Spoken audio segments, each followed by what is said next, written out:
नजर डालेंगे सीहोर पर, जहां पर तस्वीरें जो है सिस्टम को शर्मसार करने वाली है। एक तरफ जहां पर सरकार बेटी बचाओ बेटी पढ़ाओ के नारे बुलंद करती है, तो दूसरी ओर शासकीय doctor Ambedkar ITI college hostel में रह रही छात्राएं दूषित भोजन, गंदा पानी पीने को मजबूर हो चुकी हैं। दरअसल यहां पर थाली में इल्ली और कॉकरोचेस देखने को मिले हैं।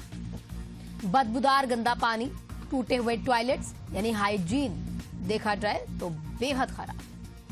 मजबूरी बन चुकी है लड़कियों की वहां पर। हालात, लापरवाही वहां पर है देखने को मिल रही है। हालात बेकाबू हैं, बल्कि यहां पर छात्राओं के साथ साथ उनके सम्मान के साथ भी खिलवाड़ है। देखिए, जो खाना बच्चियां खा रही हैं उस खाने में कीड़े हैं, कॉकरोचें हैं,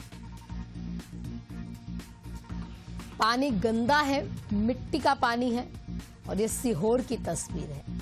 आप जानते हैं, हाल ही में मध्य प्रदेश से लगातार तस्वीरें गंदे पानी की ही सामने आ रही हैं, जिसमें कई लोग हैं जो अपनी जान गंवा बैठे हैं। अब एक और तस्वीर सीहोर से सामने आ चुकी है, जहां पर पानी इतना गंदा है, कहीं टॉयलेट में पानी आ नहीं रहा है, कहीं पर बाल्टियां भर भर कर वहां पर गंदे पानी को इकट्ठा किया जा रहा है, जिससे बीमारियां फैलने की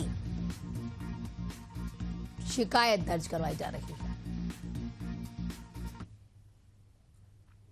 हमारे सर लोग बोलते हैं कि तुम बाहर से खरीद लो, तो क्या लाइब्रेरी में उपलब्ध नहीं। कम से कम 5 से 10 साल पुराना सिलेबस है। कम से कम लड़कियां जब हमेशा न्यू ईयर न्यू एडमिशन अगर लेती है तो कम से कम पढ़ने की चीजें तो ठीक होनी चाहिए। मैं फैशन डिजाइनर की यानी छात्र हूँ। वहां पर जो सिलाई मशीन से होती है कम से कम 4 साल से खराब थी। हमारे कई बार प्रयास करने पर उन्होंने ठीक किए।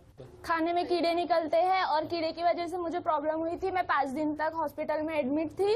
उस चीज से भी क्या बोलते तो किसी को कोई फर्क नहीं पड़ा। प्रिंसिपल को बोला, प्रिंसिपल ने डायरेक्ट मना किया। प्रिंसिपल के पास जाते हैं तो प्रिंसिपल डायरेक्ट भगा देते हैं। जब से आईटीआई बनी है लगता नहीं उसको देख करके उसकी मरम्मत हुई है। हमें डर लगता है कि वो गिर ना जाए, और कभी एक हादसा हुआ भी जिससे हम बच चुके हैं।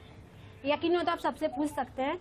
बाकी और खाने में इल्लियां निकलती है। हम ऐसा खाना खाते हैं सर, कोई खाकर दिखाए ऐसा खाना, हम लोग वो खाना खाते हैं। और वाटर कूलर की आप हालत देखेंगे ना तो आप खुद कहेंगे कैसा पानी पीते हैं। खाने को लेकर जो उन्होंने शिकायत की थी, तो अभी हमने आके खाना टेस्ट किया, उनके साथ हमने खाना भी खाया। हमारे यहाँ जो भोजन निगरानी समिति है उन्होंने सबने, और मैंने भी आया और मैं साथ में उनके खाना खाया। खाना बढ़िया है। बच्चे भी, आप बच्चों से भी डायरेक्ट पूछ सकते हैं कि खाना कैसा आया, ठीक है ना। और हम पर आगे भविष्य में भी भोजन निगरानी समिति जो है उसको हमने निर्देश दे रखे हैं कि कभी भी खाना खराब आए तो तुरंत रिपोर्ट करें, ताकि हम जो भोजन सप्लाई करता है उनके खिलाफ कार्रवाई भी कर सकें।